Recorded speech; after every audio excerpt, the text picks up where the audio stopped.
Tatapon po ay nagdaos tayo ng Young People Fellowship at salamat sa Lord, no? Sa napakadaming kabataan tumalo. At salamat din po sa mga miyembro na sumuport po sa ating mga kabataan. Now, ngayong umaga, mga kapatid, ay ang aking paksa ay isang paksa po ito na bihira kong i-preach. Alam niyo po ito, na halos ay isang beses na sa isang taon ako mag-preach ng ganitong topic. And actually, ito po yung inihanda ko, 2 linggo na nakakaraan, pero hindi ko ma-tuloy. Ewan ko ba? Alam niyo umaga ay pinasya ko na balik-balik ko sa inyo muli. Okay? At iyan po sa inyo ba? Basta ito ng Psalms 76. At ang mga awit, kapitulo 76. At ito rin po ay madalas ay kung dinigil ko ay gabi o Sunday night. Pero kahit baka wala ka ito ba mamayang gabi, ay gagawin ko na rin ngayon. Amen? Para lahat kayo ay makaalam at ako'y hindi mo na po sa Lord. Okay, Psalm 76 and verse number 11.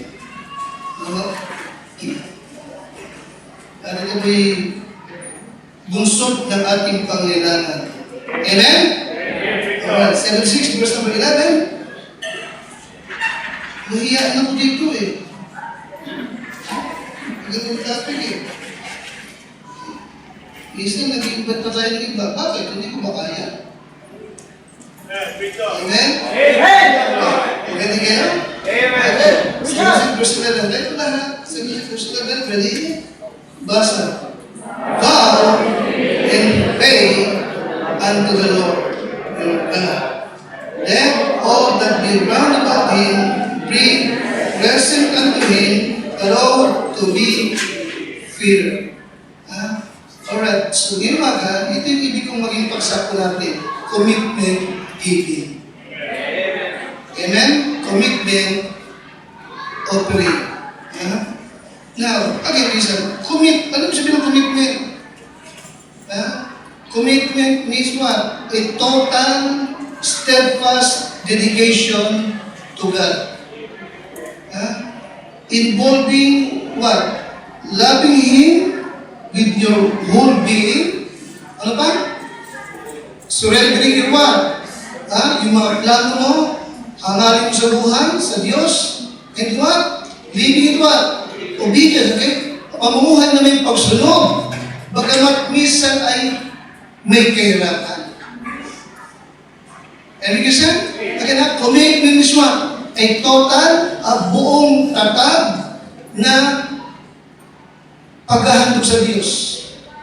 Nakapaloob dito yung pag-ibig mo sa Panginoon ng iyong buong pagkatao at pagsusuko mo maging ng iyong mga plano at hangarin sa buhay na at pagsunod bagamat minsan ay may kahirapan.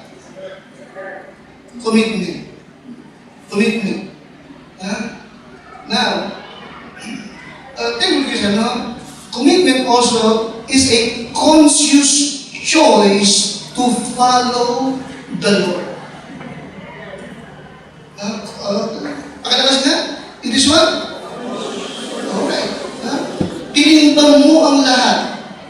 Tinignan mo yung posibleng mangyayari. Pero sa kabila ng lahat, nagpasya ka pa rin sumunod. Kapaliwanag ba? Naiintindihan mo yung ginagawa mo. Ano yung commitment? Now, tinawag natin commitment offering because commitment offering is the amount you promise to give. Maliwanag ba? Ito yung halaga na ipinangako mong ipagkakaloob over and what lakas above your regular tithes and offering or what? Yes, kasi may proyekto yung church. Maliwanag ba? At alam mo, kung sa kanyang offering lang, yung proyekto ng church, hindi makakaya. pampalaya. Maliwanag ba? Maliwanag ba? Sa bakit yung tax and offering, alam mo, sa tubig, sa kuryente, sa suporta ng mga manggagawa. Ngayon, may project ang church. Maliwanag ba? Kaya nagkaroon tayo ng hamon na magkakaroon tayo ng commitment. At alam naman niyo, sa loob ng 30 taon, lahat ng ating naipunda, pagkat karamihan, ay bunga ng ating lakad yun. Lakas nyo. Commitment giving. Maliwanag ba? Ngayon, sa loob ng maraming taon, hindi tayo nagtapos ng camp. Tama ba? At ang huling camp natin ay nung taong ba? 1961? 2017 ba? Tama? Ha? Ngayon, magkakamp tayo at hindi tayo uuwi na, isang buwan tayo roon, magkakamp tayo at diretsong 31st church anniversary. Kaya na? At iadaos natin sa Singapore. Hindi, sa Puy-Puy. Bae. Maliwanag ba? Maliwanag ba? So dahil dito, okay, humingi ako ng commitment sa inyo. Alright? Maliwanag ba? Kaya na? At malapit na. Kaya mag-usap tayo ng ganito. Okay? Commitment giving. Alright? Yes, commitment offering is the amount na ipinangako mong ibibigay. Bukod pa ito sa ating regular tithes and offering. Bakit ko sinabi yun? Sapagkat pag hindi ko yung sinabi, ang iba ginagawa, yung tithes and offering, sa community ibibigay. Mali yun. Iba yung tithes and offering. Amen? Iba yung ipinangako mong ipagkakaloob sa bakit meron tayong kuryentong kinakaharap. Maliwanag ba? Amen? So, maliwanag ang usapan mo. Amin ko, amen siya? Now, itong ating camp, at 30th anniversary, at ang ating goal is what? 7 to 800,000. Maliwanag ba? Sapagat ang tanong natin is what? Okay, yung ating mga anak sa Angeles, anak sa Lumban, Tagiig, at tayo ay magsasama-sama. Kaya nang isa, ay mga baptist, malakas kumain yan. Kaya nang isa, hindi tatayo, hindi biro na ito, si Lisa. Are you listening? Amen? Kasi kaya magkakaroon tayo ng commitment offering. At ito yung ibig ko talagang paksain natin ngayong umaga. Tayo natin tumuyong at tayo manalangin. Dakilang Diyos, patulad po kami sa aming pong paksa ngayon. Lord, I pray, mangusap ka, turo ko po ang pagmula po sa iyong salita. Gamitin mo lang po ako upang kami sa ito po'y magpatibay ng pananampalataya, magpaalad ng paglilingkod, at magbigay ka po ng hangaring, magamit po yung buhay ng bawat isa. Sa ikapagtatagumpay ng gawain po ito ay pinagkatiwala mo po sa amin. Bless you, people, my Lord, at ang lingkod mo ito, bigyan mo ng lakas, Panginoong Diyos, at minsan ibibigay ko sa iyong mga anak sa kapangyarihan ng iyong banal na Espiritu. Ito'y aming dalangin sa pangalan po ng aming Panginoong Jesus. Amen. Commitment giving. Now, what is commitment offering? Okay, what is commitment offering? According to the Word of God. Alright? Now, in Psalm 76 verse 11, ipinakita that commitment giving is a biblical plan or method of giving. Hindi ito invento ng pastor. Narinig ka sa akin? Amen? Hindi ito galing kong kaligri. Ito po'y talagang, ito po'y kaparaanan na itinuro ng banal na kasulatan. Alright? Ano sa mga kaming talaga? Vow. Okay? Ipangako mo, and then what? Tuparin mo unto the Lord your God. Pakadasa? Ipanata mo at tuparin mo sa Panginoon mong Diyos. Magdala ka ng mga lakas, kaloob sa Kanya na nararapat katakunan yung lahat ng nasa buong paligid niya. You see? So, kaya nga commitment offering is what? Ano ito? Biblical. Paliwanag ba? Itinuro talaga ng Bible. Okay? Paraan talagang ibinigay ng Biblia upang yung gawa ng Lord at makapundar, makabili at makapagdaos ng kanilang mga pagtitipo. Paliwanag ba? Amen? Yung biblical. Also in 2 Corinthians chapter 9, verse number 2 to number 3, ito. Bagamat iba-iba minsan yung termino na ginagamit, pero ang labas committed pa rin. Nandun yung first food, nandun yung hand me another bricks, nandun yung minsan lalo para minsan tinatawag na yung bang pangalan sa saking bibilin. Pero ganun din, commitment pa rin. Ganun din, ipinangako mo pa rin. At ang hamlis at yung ipinangako mo, tumarin mo. Amen? Sapagkat yan ay ipinangako mo sa Panginoon mong Diyos na dapat nating katakutan. Alright? Now in 2 Corinthians chapter 9, notice verse number 1 to number 2. Andiyan kaya? Alright, kaya for us touching the ministering to the saints, it is superfluous for me to write to you. For I know the forwardness of your mind, for which I boast of you to them of Macedonia, that Achaia is what? Ready a year ago, and your zeal hath provoked very many. Tignan niyo? Okay, inihanda nila isang taon pa, nung nakaraang taon pa. Ha? Kaya sabi ni Papa sa verse number 3 to number 4, ha? Okay, nagsubo ako ng mga kapatiran, lest our boasting of you should be in vain in this behalf. That's as I said, you may be ready. Ihanda na ninyo. Ihanda na ninyo yung mga kalood nyo. Lest, haply, verse 4, if they of Macedonia come with me and find you what? Unprepared, baka mapahiya tayo sa ipinagmamalaki ko sa kanila. Kasi pinagmalaki niya yung mga tao ito eh. Nag-faithful yung mga taong yan. Okay? Nag-faithful siya sa commitment. Sabi niyo pa po, maganda kayo. Ipinagmalaki ko kayo, baka mapahiya tayo kayo, ihanda niyo, parang pagdating niyan, kukunin na lang ako. Nakakita niyo? Commitment offering is what? Pagkatakas? Biblical yan. Okay? Nakaparaanan para magkaloob. Secondly, 2 Corinthians 5 and verse number 7. 2 Corinthians 5 and verse number 7.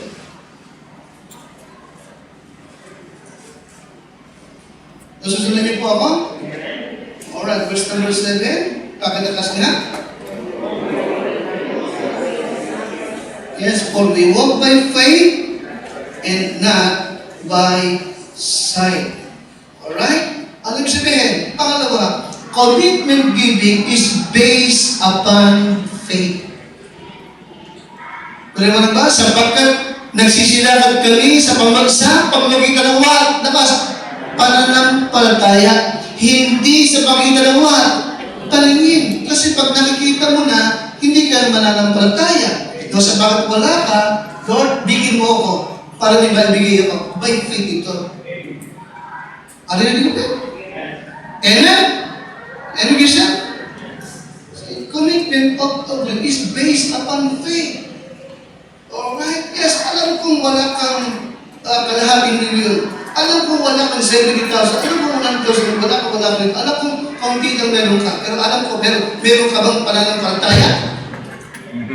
Iba lang? Amen? Amen? You see? So by faith. By faith. Okay. Yung iba sa atin, nag-commit ng 60,000. Yung iba nag-commit ng 10,000. Wala silang pera. But by faith, ikinamit the Lord, bigyan mo ako ng gantong halaga, pero parang may matibigay ako sa iyo.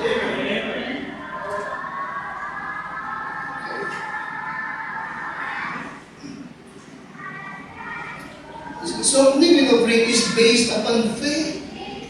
Alright?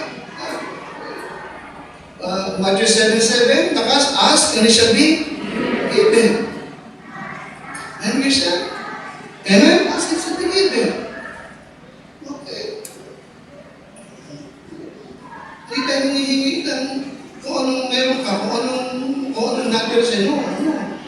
laging mangyari na Diyos natin ay binibigyan natin kung anong natira sa atin. Ayaw natin ganun. Yan yung isa, it's based upon faith. Kaya nga maging kabataan, maging mga estudyante, hinahamon natin. Exercise of faith. Tumingin kayo sa Lord, doon yung maibigay ko sa Panginoon. Amen? Amen? Kaya kung magkukumit ka rin na, nakikinig ka sa akin, kung magkukumit ka rin na, lakihan mo na. Sapagat ang Diyos mo, mayaman yan. Tama ba ako? It based upon faith. Ito po'y para sa gawain ng Diyos, hindi para kanino pa man. Alright?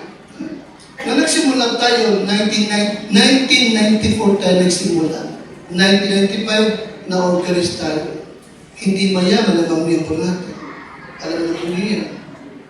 Amen? Alam na mga pioneer member yan. Okay? Pero ngayon, nakaabot tayo sa ganito. Nakabit tayo dalawang sakyan. Yung mga gawain tayo sa labas. Yan ang isa. Dati meron miyembro. But meron tayong pananampalataya sa Diyos nating buhay at tunay. Amen.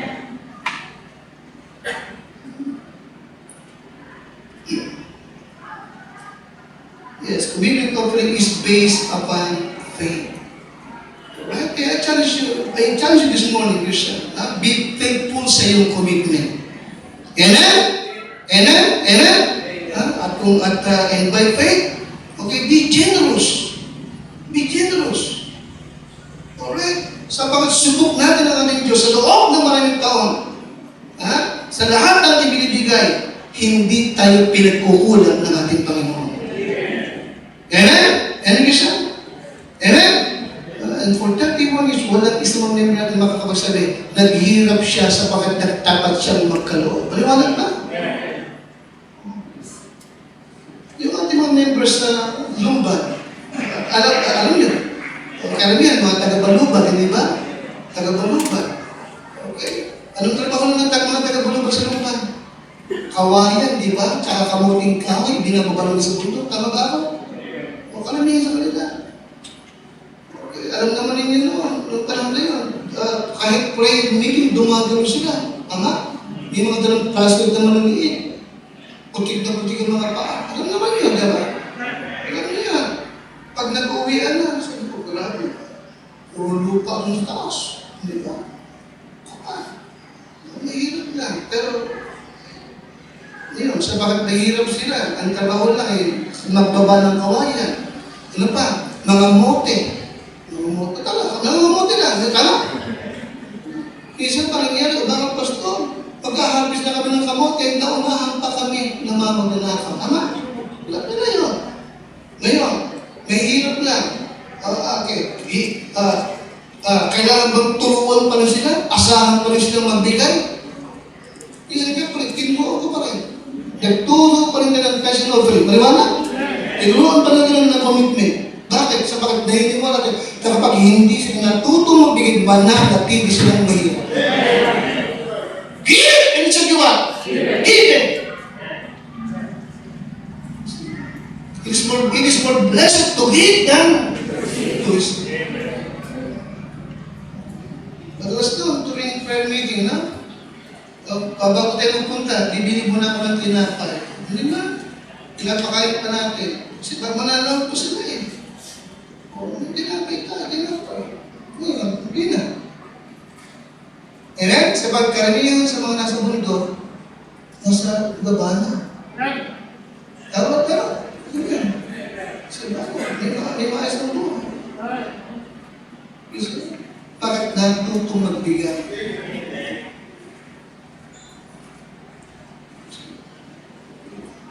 Commitment offering is based upon faith. Have faith in God. Call unto me, and I will answer thee, and show thee great and mighty things which thou knowest not.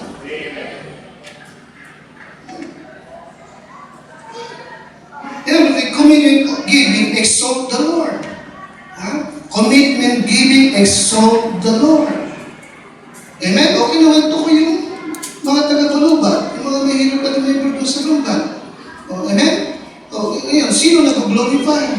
nung makita mong nagagamit sila ng Diyos, of course, hindi sila kundi yung Diyos na kanilang pinagtiwalaan. You see, so commitment giving exalt the Lord. In 2 Corinthians 9 and verse number 13. 2 Corinthians 9 and verse number 13. Diyan kayo, palibhasa sa pagsubok sa inyo sa pamamagitan ng ministeryo nito ay niluluwalhati nila ang Diyos. Dahil sa pagtalima ng inyong pagkilala sa Ebanghelyo ni Kristo at dahil sa kagandahang loob ng inyong ambag sa kanila at sa lahat. Nakita mo? Naluwalhati ang Panginoon. Amen siya? Amen siya? Ang Diyos mag-glorify.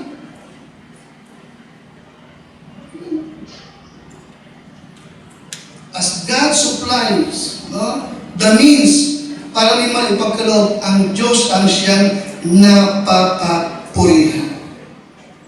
Amen siya? Amen? Remember, brother, yung Sarephat woman na nagpakain kay Propeta Elijah. Di ba? Hindi ba puro widow lamang siya? Yung paano hindi ba isang dakot na lamang yung kanyang harina? At isang patak na lamang yung kanyang mantika? At ang sabi niya, pagkakain namin ito, maghihintay na lamang kami ng kamatay sa pagwala ng susunod. Paliwanag ba? Isipin na lamang yung palit. Napakaraming mas higit na mas may kaya. Bakit doon pa sa puro widow yun, na isang dakong na lamang mga doon pa ipinadala ng Diyos yung kanyang propeta Elijah? Bakit doon pa? Ano dahilan? Again, listen. For the glory of God. Paliwanag ba? Ang sabi ni Elijah, ipagawa mo ko ng tinapay. Gagawin ba yan? At gagawa, pagtay ko muna. Ipagawa mo, gusto ko yung maliliit. Anong tawag doon rin? Baka magkamali na naman ako. Yung donut na makalakas mo ba? Manchis ka na naman. Ano na? Manchis. Tama. Kasi gusto ko yung malaki eh. Hindi, totoo. Totoo, hindi ba? Totoo. Gusto ko yung maliliit. Read yung Bible. Asa Bible doon? Gusto ko yung maliliit. Ang ipapahihin yan. Maluho ka. Tama? Gusto ko maliliit. At teka muna, bago ka magluto, muna ng tubig. Nalala niyo ba lahat yun? Oh, alright. Doon siya sumagot. Okay. Mahal na propeta, alam ng Diyos. Isang dakot na lamang na hanina namin. At pagkakaito, mamamatay na kami. Ang totoo nga, nakita mo, namulot kami, kapraso mga patpat na lang kasi kaunti lang lutuin. Anong sabi ng propeta? Gawin mo ang pinapagawa ko sa iyo.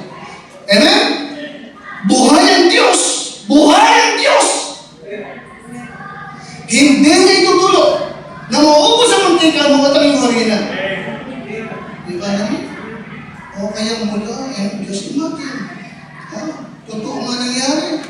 Dumami yung harina, dumami yung mantika, at hanggang bumuhos ulan, hindi naubos ang mantika at harina. Aliwid mo ba? Ngayon, sa ganoong pangyayari, sino ang natuturihan? Sino ang dakila? Si Elijah?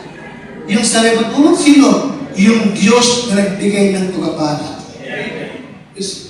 Commitment giving lakas. Exalt the Lord. Amen siya. Sapagat siya ang nagsusupply ng ibibigay natin sa Kanya. Siya rin eh. And commitment giving, number 4, okay? In commitment giving, the potential is greater. Pakilakas na, in commitment giving, okay mo, yung kakayahan. Alright? Sa commitment kapatid, tapos hindi po, hindi ako commitment giving, di ba? Hindi ako nagsasabing, ganito bibigay natin para ito. No. Bahala ka sa commitment mo. Walang ceiling. Tama? Sasabihin ko lamang, ito yung amount na kailangan natin sa ating anniversary at family camp. Kailangan ito ng 700,000 to 800,000. Amen? Amen? Now, tayo ng papel, ilagay nyo kung magkano ang gusto nyo i-commit. You follow me? And in commitment giving, the potential is what? It is greater. Okay, bakit? Because obviously, one can give more. You follow me, sir? One can give more if there is more to give. Maliwanag ba? Kaya sabi, hindi kayo nahahadlangan kung magkano gusto, baka gusto nyo mas great. Sobihin! Kung higit na mas malaki, sobihin! Maliwanag ba? The potential is what greater. Narinig siya? Maliwanag ba? According to your faith, be it unto you. Okay. Hindi wala tayo sa Philippians 4:19, but my God shall what? He will supply all your needs. Sa paanong paraan? Sa paanong paraan siya will supply? According to His what? Riches in glory. Ayon sa kayamanan ng kanyang bilang. You see? So the potential is greater. Okay. Si Pablo, nakakala si Pablo, nagulat siya doon sa Macedonia. Sabi ni Pablo, they are in deep poverty. Pero sabi lang sila in deep poverty, na nagana naman sila sa pagkakaloob. At sila nagkaloob ng higit pa sa aking inaasahan. Arinig din? Hindi niya akalain.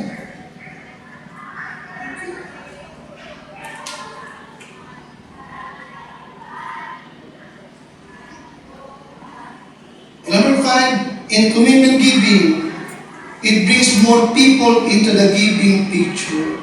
Dito kasi, lahat ng membro ay may kakayahan at inaasahang magpa-participate. Nakikinig ka sa akin? Nakikinig kayo? Wala natin sasabihin dito na, hindi ka kasali. No, lahat ay makakasali. Maliwanag ba? Maliwanag ba? Sapagat lahat ng ligtas may pananampalataya. Amen. Alright? Pati mga bata, tama ba ako?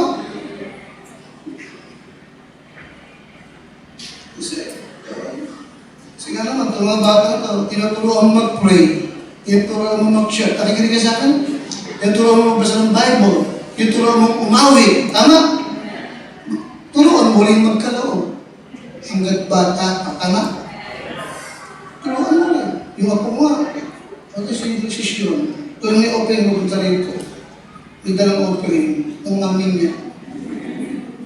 Di ba? Marunong lang.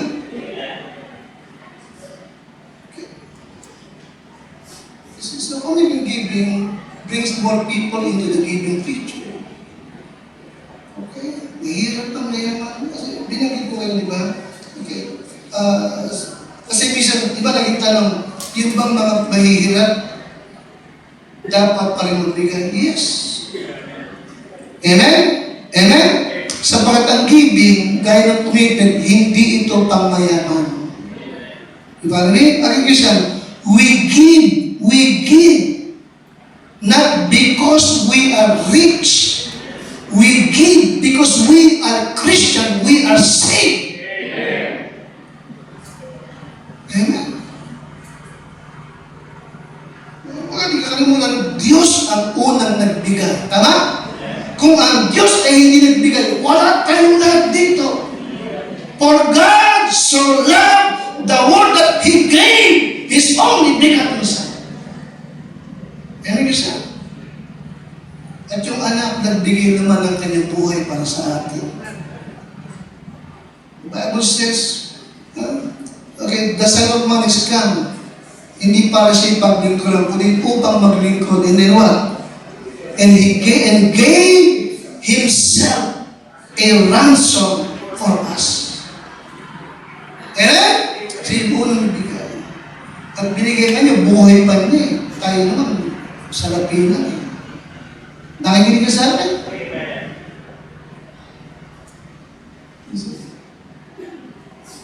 So, kaya, pang-anim, no? Commitment, offering, bring more blessing to the giver. Commitment offering brings more what? Blessing to the giver. Anong pangako ng Diyos? In 2 Corinthians 9:6, He which soweth bountifully shall reap also bountifully. Amen? Ang nagbibigay ng sagana, aani ng sagana. Ang nagbibigay ng kaunti, aani din ng kaunti. Alright? Now, binigay ko yung what is commitment giving. Nakuha niyo ba? Now, why? Why should I make a commitment giving? Tatutuhan natin yung what, ngayon naman, why?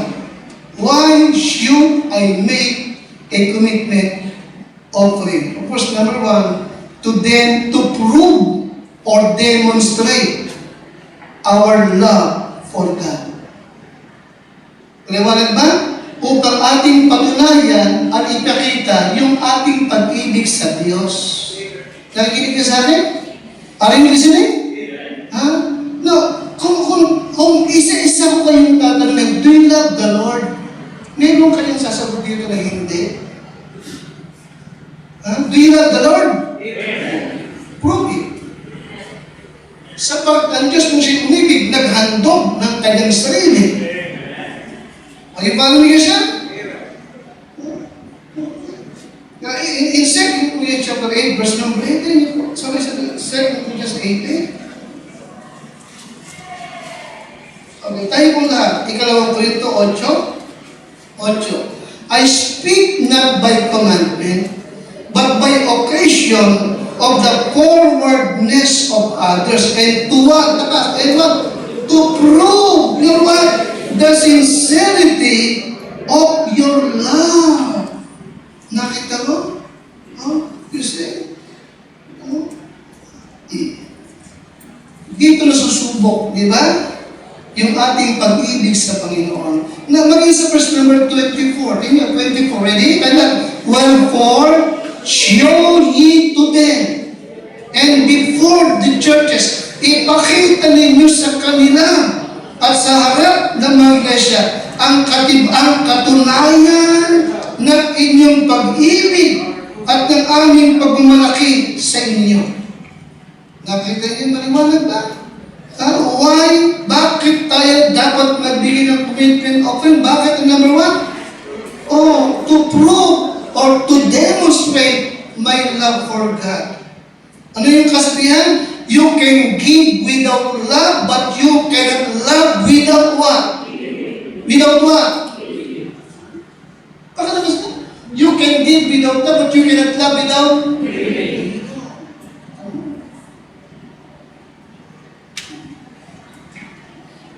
Number two, to put faith into practice. Yung ating 2 Corinthians 5:7, di ba? For we walk by faith and not by sight. Amen? Totoo, tama? Tama? For we walk by faith, not by sight. Amen? Madalas talagang doon na-exercise yung faith pag wala ka. Maliwanag ba? Maliwanag ba? Amen? Kung meron kang 50 million sa bangko at may 10 milyon ka sa aparador mo at tapos sa bulsa mo ngayon, hirap kang lumakad kasi puno pa rin. Nakikinig ka sa akin? Isa sa mo, sakit lang mo. Kasi ang kapal ng pitaka mo eh. Puro credit card. Nakikinig ka sa akin? May 50 bilyon ka sa bangko, may 10 milyon ka sa pala, at ngayon may karga-karga ka sa bulsa mo na 50 mil. Nakikinig ka sa akin? Nakikinig mo ba kayo? At tapos ay, ang bigas mo, 3 sako doon. Japanese rice pa. Nakikinig ka sa akin? Palagay mo, yung faith mo lalago pa. Palagay mo, prayerful ka pa. Ha? Baka nga wala ka dito ngayon eh. Nakikinig ka sa akin? Pero higit na mas malalim ang prayer mo pag nangangailangan ka. Amen? Kasi wala kang nakikita. Eh, minsan ginagawa ng Diyos, kaunti-kaunti supply lang sa'yo para huwag kang nakakanin mo.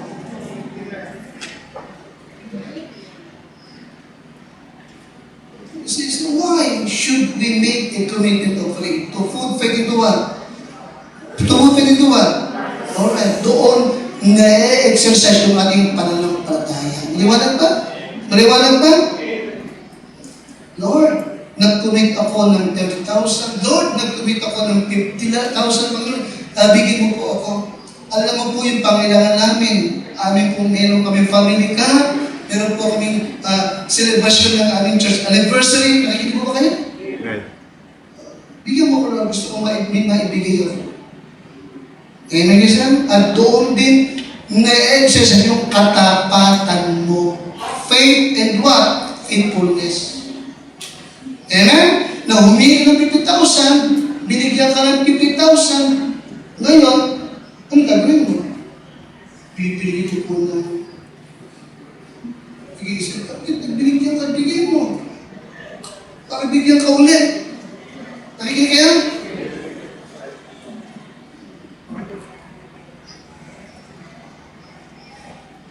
Balik pili. Pero Eric, ito yung 10,000.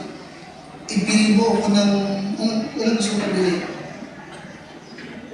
Ibili mo ako ng Ray-Ban. Tapos nung dumating mo na yung Ray-Ban. Kung sabi mo, kumain kami sa labas. Pinakain ko yung mga kaibigan ko. Nagkapera ka. Pabibili mo pa siya ulit. Hindi na. Kasi iba binili, di ba? Ano ba ako? Nag-pray ka ng pang-commitment. Pag binigyan ka, be faithful. Ibigay mo sa gawain ng Lord. Eh, para bigyan ka pa. Ano nakikinig ka sa akin?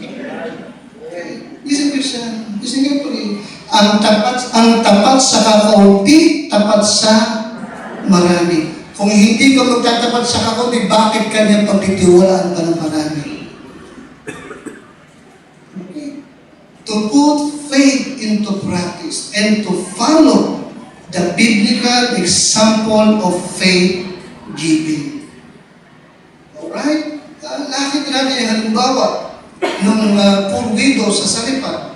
Nakita natin yung halimbawa ng Macedonian Church. Maliwanag ba? Sa 2 chapter 8, verse number 8, verse number 1 to number 10. Bagamat sinabi, hindi poverty, nagbigay sila ng higit pa sa inaasahan ni Pablo. Alright? And then of course, in 2 Corinthians chapter 8 and verse number 9, to follow also the example of the Lord Jesus Christ. Na siya, bagamat mayaman, ay naging mahirap. Upang sa kanyang kahirapan, tayo naman ay siyang yumaman. Nakita mo, naghandog siya ng kanyang sarili para po sa atin. Liwanag na. Isipin mo lagi, no?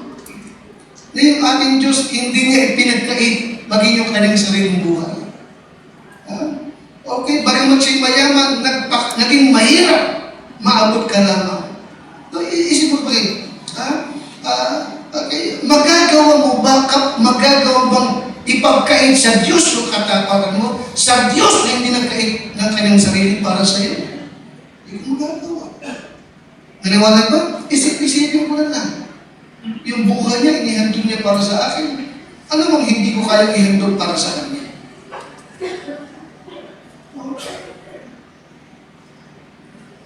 In Acts 20, verse number 35, why?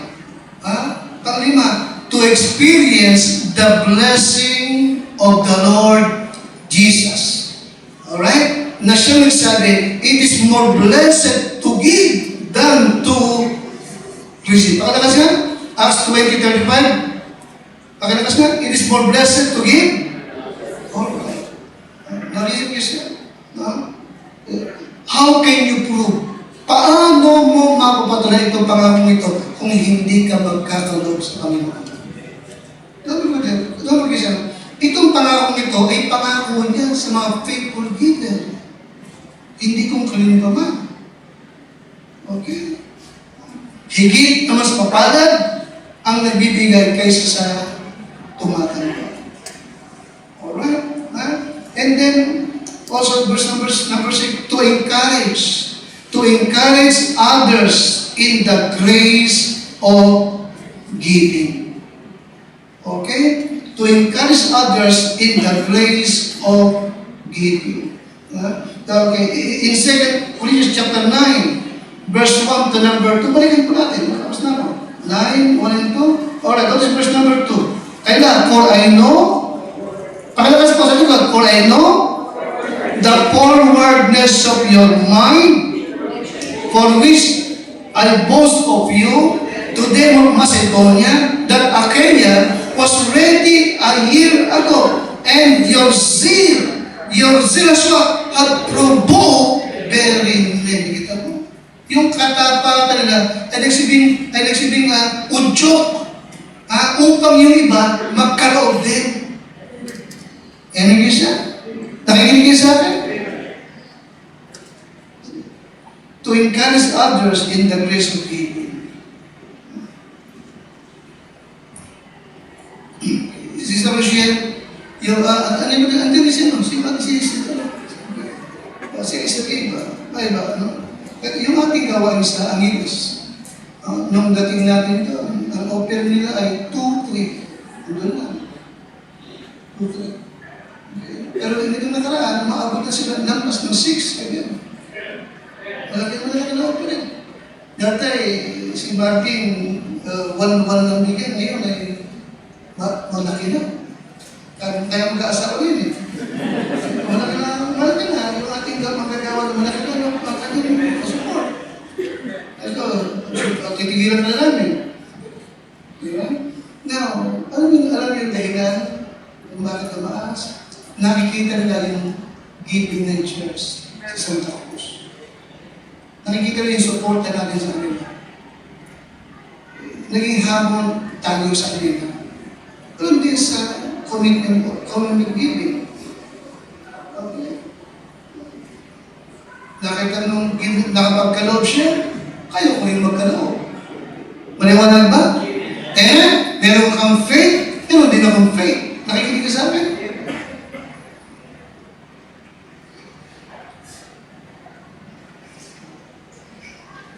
Kaya sabi ko, minsan, kahit gagalaw isip ako na, magtutulog ako ng giving. Nag-i-preach ako. Kailangan ito ng miyembro. Amen siya? Amen? Alam mo ng Diyos, alam niyo rin, kung paano mag-pray ako na i-bless ng Lord bawat isa inyo. Nakikinig na sa akin? Pinag-pray ko, Lord, kayamanan mo pasagalan mo yung buhay nila. Alright? Ngayon, hindi mangyayari yun kung hindi kayo makakapakinig at mahamon na magbigay ng ikatapat. Yet you say, why should I make commitment offering? To encourage others. Alright?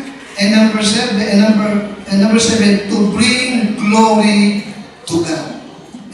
To bring glory to God. Yung ating mga naipunta, yung ating mga gawain sa yung mga lugar, nakakapunta, nakakapag-build sila, hindi ba ang glory sa Panginoon din? Amen? Now, dahil kung ma-daos natin yung ating anniversary, na-daos natin yung ating church camp, yung ating anniversary, kanino ang glory? Sa Diyos. Amen, Christian? Nung kailangan lang, faithfulness. Amen? Amen? Pay your vow unto the Lord. Alright? And then, Philippians 4:18, to please God. To please God. Philippians 4 and verse number 8. Ayan po na.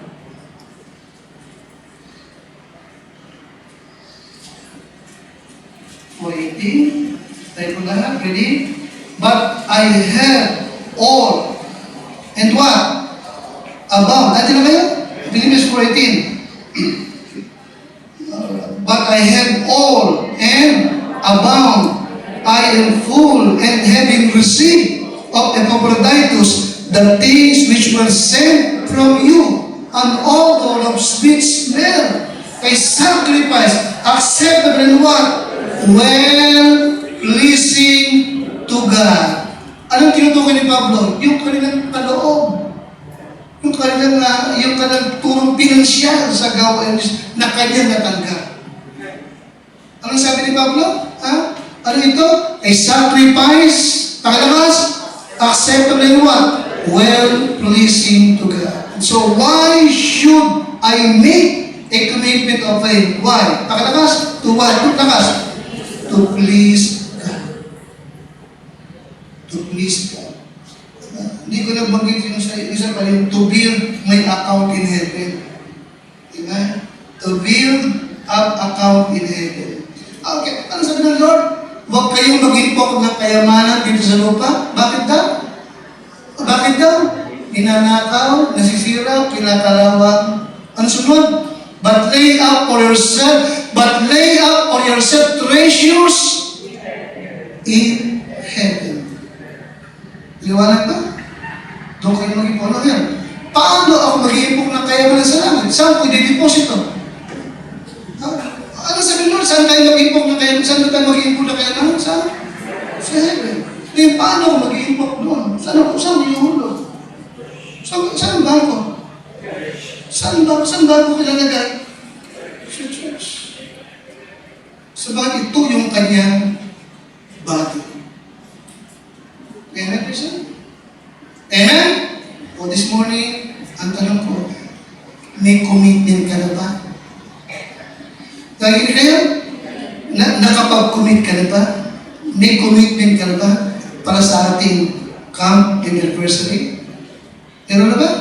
Meron na ba? Kung wala pa, gawin mo na. Bago magiging ang lahat. Amen? Pangalawang tanong. Nakakahiyaman, pero dapat ko rin tanong. Magkano? Ha? Magkano?